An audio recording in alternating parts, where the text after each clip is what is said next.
Once upon a time, Emperor Hung Vong the 18th had a beautiful daughter. Her name is Mi Nun. Her beauty was so renowned that many royal suitors from foreign lands came to ask the emperor for her hand. However, he could not find anyone that was worthy for his daughter.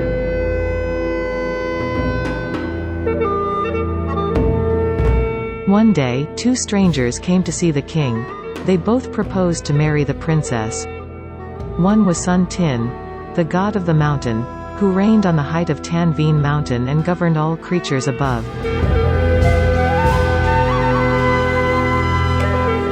The other was Thủy Tinh, god of the ocean, and he governed all living creatures below sea level. The king asked these two men to present their power and talents. The god of the ocean immediately waved his hands and the wind started blowing. He spoke a mantra and the rain started falling heavily. He kept waving his hands and the sea level rose. Everyone was afraid. Except for the god of the mountain, he asked the king to present his power. He waved his hand and many trees grew up quickly and made a big forest soon. He whispered a mantra and many mountains and hills sprouted up. He kept waving his hands and all the hills and mountains started to move. The king could not decide which one would be his son-in-law, because both suitors arrived at the same time and were equally handsome and powerful.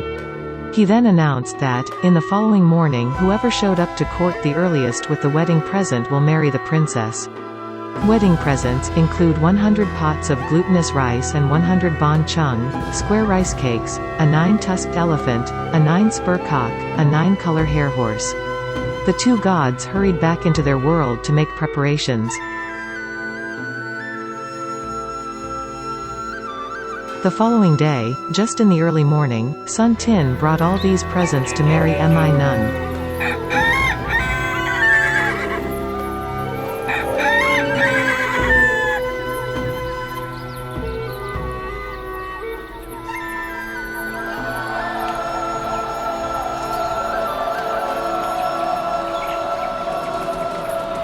Thủy Tinh brought the best pearls and jewelry, the most exquisite seafood, the best diamonds and the most precious stones to the court.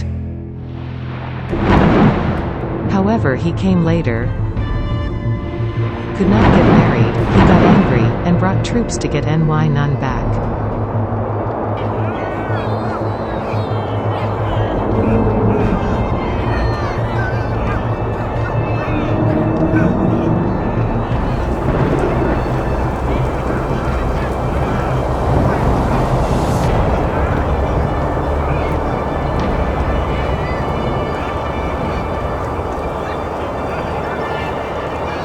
Sơn Tinh did not flinch. He used his miracles to pick up hills, move mountains, and build land to prevent floods. The two sides fought for several months.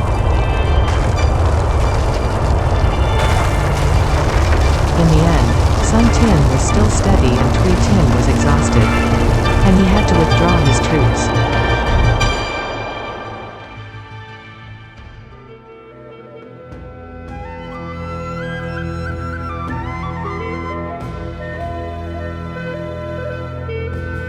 However, Thủy Tinh could not give up the idea of taking the princess back for himself. So, every year Thủy Tinh raises the water and gathers storms up to the mountain top where Sơn Tinh and Mi Nun are living. However, he never wins the war.